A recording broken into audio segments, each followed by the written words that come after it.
Përshëndetje zonja dhe zotrin, ky është edicioni qendror këtu në ekranin e kanalit 7, ndër të tjera do të ndiqni. Familjarët, kolegët e politikanë bëjnë homazhe për gjyqtarin Astrid Kalaja, krerët e institucioneve të drejtësisë apelojnë për rritjen e masave të sigurisë. Kryetari i Partisë Demokratike Berisha kërkon shkarkimin nga detyrat të presidentit Begaj e akuzon për shkelje të kushtetutës, por opozita nuk i ka votat. Sot në mesnat skadon afati aplikimit të kandidatëve për kreun e SPAK në garë janë Doloreza Musabelliu, Adnan Xholi, Elvin Gjokaj dhe Klodian Braho.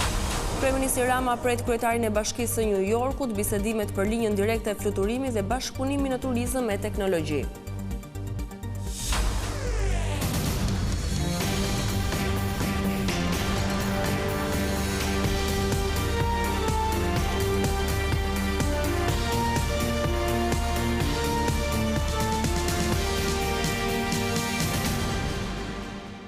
Vjojmë gjërësisht me lajmet. Gjyqtarit e apelit Astrid Kalaja ju bën ndërimet e fundit përpara se kortezhi mortor t'i drejtojë Shkodrës, ku edhe do të prehet. Presidenti Begaj, kryeministri Rama, si edhe gjyqtar nga e gjithë Shqipëria bën homazhe për magjistratin e vrarë në krye të detyrës. Ndërkohë krerët e institucioneve të drejtësisë theksuan nevojën e marrjes së masave urgjente për të rritur sigurinë në gjykata.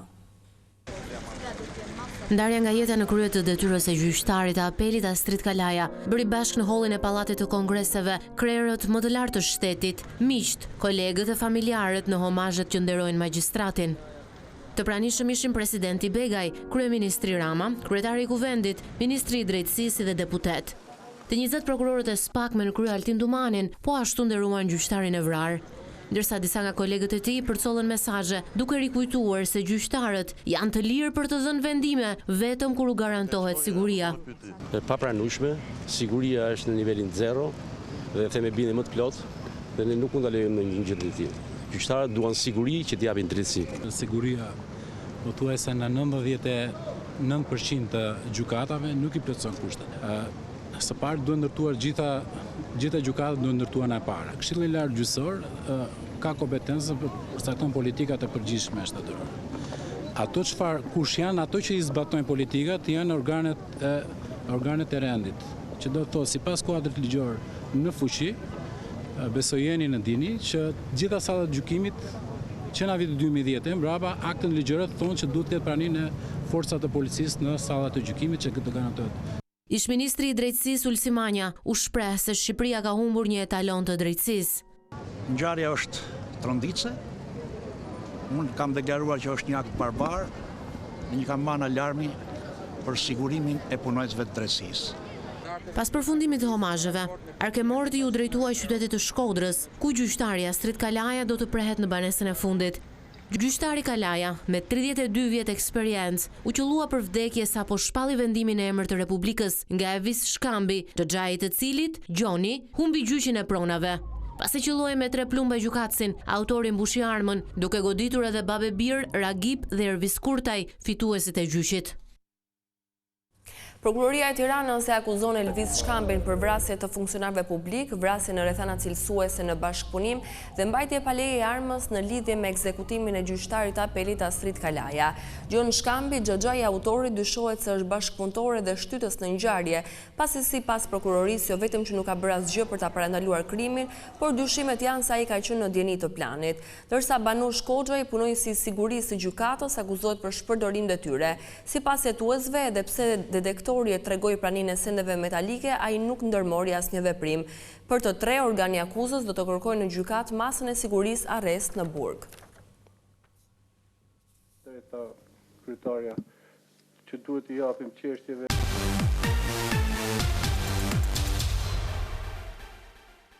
Socialistët propozuan në kuvend 2 nisma për reformën zgjedhore dhe atë territoriale. Komisionet pritet të kenë 17 antar, ndërsa opozitës i është hequr e drejta e votës.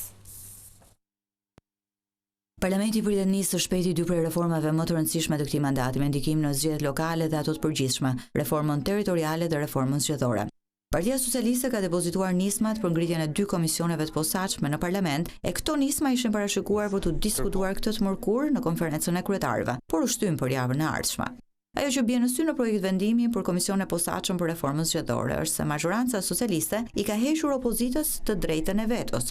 Në projekt vendim saktësohet se nga 17 antarë që ka ky komision, Partia Socialiste do të ketë 9 antarë e opozita do të ketë 8. Por prej vitit 2002, Parlamenti ka respektuar një traditë që mazhoranca dhe opozita ka numër të barabartë antarësh në Komisionin e Reformës Elektorale, duke i garantuar minorancës të drejtën e vetës. Por pas 23 vitesh, mazhoranca socialiste ka vendosur të heqë dorë nga kjo traditë. Të njëjtën logjik, Partia Socialiste ka ndjekur edhe për Komisionin e Reformës Territoriale. Mazhoranca do të ketë 9 antarë e opozita do të ketë 8 antarë. Edhe në vitin 2014, kur realizua reforma territoriale, fillimisht komisioni i posaçëm parashikonte barazi antarësh mes mazhorancës dhe opozitës. E vetëm pasi Partia Demokratike shpalli bojkotin ndaj kësaj reforme, socialistët ndryshuan vendimin për ngritjen e komisionit duke marrë shumicën e antarëve. Mungesa e vetës në komision është vetëm një ranë e medaljes, pasi Partia Socialiste sot ka 83 mandate në parlament. Partia Social-Demokrate ka 3 mandate e lehtësisht mazhoranca mund të miratojë çdo reformë edhe pa konsensusin e Partisë Demokratike dhe opozitës.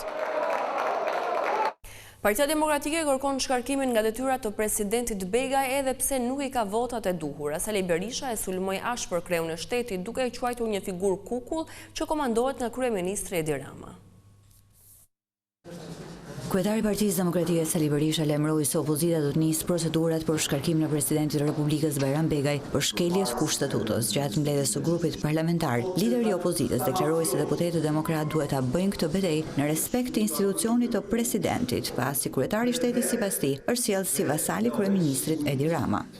Ajo është një figurë kukull, ajo bëhet vetëm për postin e presidentit, se është një kukull, se për një kukull s'ja vlet marrësh asnjë lloj veprimi, por ne marrim respekt të institucionit të presidentit, që duhet të jetë institucion, që të mbrojë kushtetutën. Presidenti i Republikës është një prej figurave më të mbrojtura nga kushtetuta, duhen 94 vota në parlament për ta shkarkuar e vendimi pro i gjykatës kushtetuese. Edhe Partia Socialiste, e cila në 2021 siguroi 104 vota për shkarkimin e Ilir Metës në parlament, u rrëzua në gjykate nuk ja doli, ndaj për opozitën me 50 deputet, kjo është thjesht e pamundur. Por Berisha e lajmëroi këtë lëvizje në kuadër të betejës së opozitës përballë shumicës qeverisë. E pjesë e kësaj betejë është edhe kërkesa për shkarkimin e kryetarit të Kuvendit Niko Peleshi, e cila është dorëzuar tashmë në parlament. Pra bëj mocionin, nxjerr mësime, se ti votat i ke, ne vocionin e kemi për të mbrojtur ligjin dhe kushtetutën, s'kemi votat për të larguar sigurisht, por nxjerr mësime, për ndryshe ti do kesh çdo javë një mocion gjersa të zbatosh rregulloren e parlamentit dhe kushtetutën. Ndërsa në raport me 2 reformat kryesore që parlamenti pritet të nisë së shpejti, reformën zgjedhore dhe reformën territoriale, Berisha kushtozoi pjesëmarrjen e opozitës me rolin e ekspertëve ndërkombëtar. Asnjë komision pa kongresin e autoriteteve rajonale dhe lokale për reformën territoriale dhe pa audir nuk marrin pjesë. Gjithashtu Partia Demokratike nuk do të bëhet pjesë reformës zgjedhore dhe territoriale, derisa të garantohet që opozita do të ketë barazi antarësh me mazhorancën e reformat do të miratohen me konsensus. Mbledhja e grupit parlamentar ka vendosur t'i kërkojë parlamentit gjithashtu ngritjen e 2 komisioneve hetimore. Një komision për zgjedhjet parlamentare të 11 maj dhe një komision hetimor për lidhjet e ish-zyrtarit të lartë të FBI-s, Charles McGonigal, me kryeministrin Edi Rama. Me kandidimin për zgjedhjet e pjesshme të 9 nëntorit, Ogerta Manastirliu dhe Brunilda Mersini do të duhet të heqin dorë nga mandati i tyre në parlament të fituar gjatë zgjedhjeve të 11 majit. Ato do të zëvendësohen sërish nga 2 gra nga lista e hapur e Partisë Socialiste. Blerina Gjulameti në Tiranë dhe Brisilda Çakëri në Vlorë do të jenë ligjvënëset e reja socialiste. Sipas kodit elektoral në kuvent, një grua zëvendësohet gjithmonë nga njëjta gjini në bazë të votave të fituara gjatë zgjedhjeve. Ogerta Manastirliu është kandidatja për Bashkinë e Tiranës, ndërsa Brunilda Mersini garon për Bashkinë e Vlorës nga radhët e mazhorancës.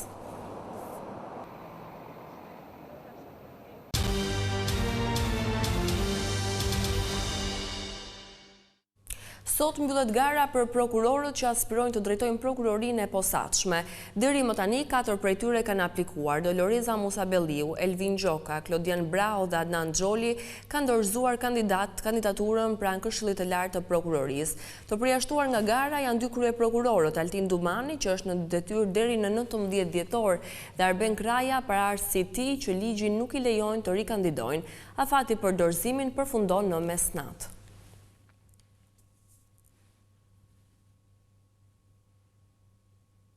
Kryebashkiaku i New Yorkut Eric Adams ndodhet në Tiranë për një vizitë zyrtare ku është pritur nga kryeministri Edi Rama.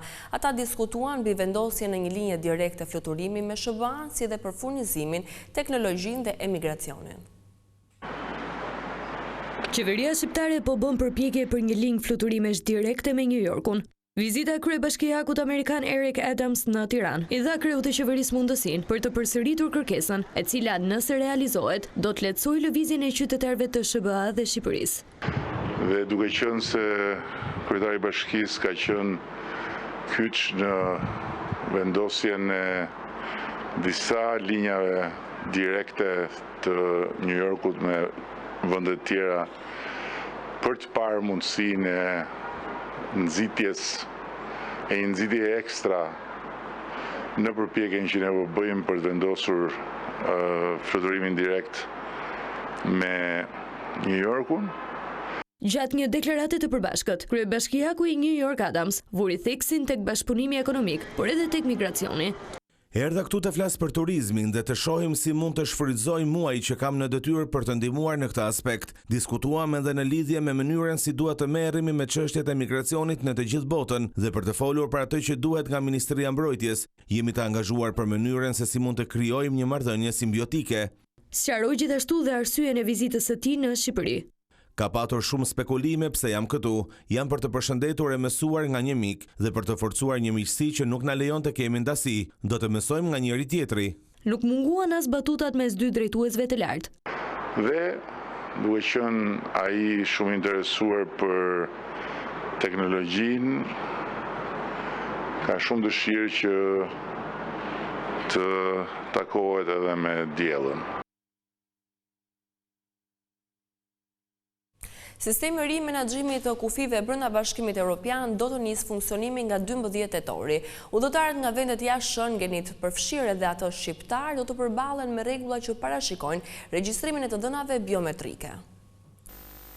Nga e diela, të gjithë qytetarët jashtë vendeve të Bashkimit Evropian, përfshirë edhe ata shqiptar që udhëtojnë në zonën Schengen për qëndrim afatshkurtër, do të përballen me disa rregulla të reja kontrolli në kufi. Që nga 12 tetori do të hyjë në fuqi sistemi hyrje-daljeve.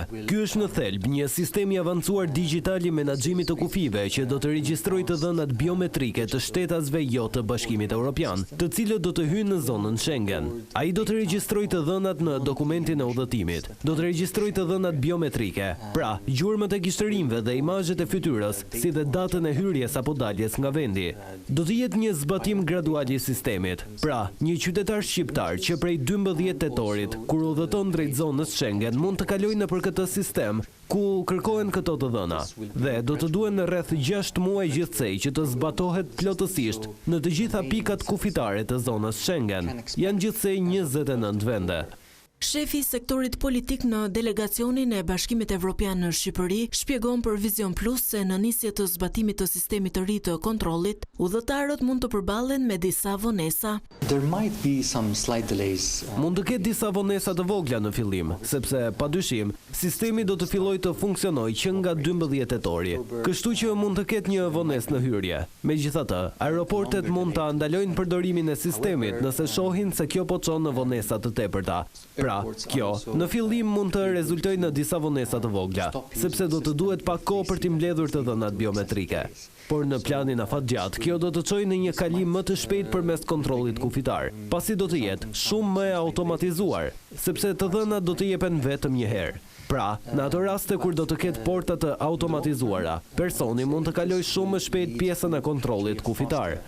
Sistemi i ri i menaxhimit të kufive nuk do të kërkojë tarifa shtesë për udhëtarët, ndërsa qëllimi është për të modernizuar sistemin dhe për të përmirësuar mbledhjen e të dhënave.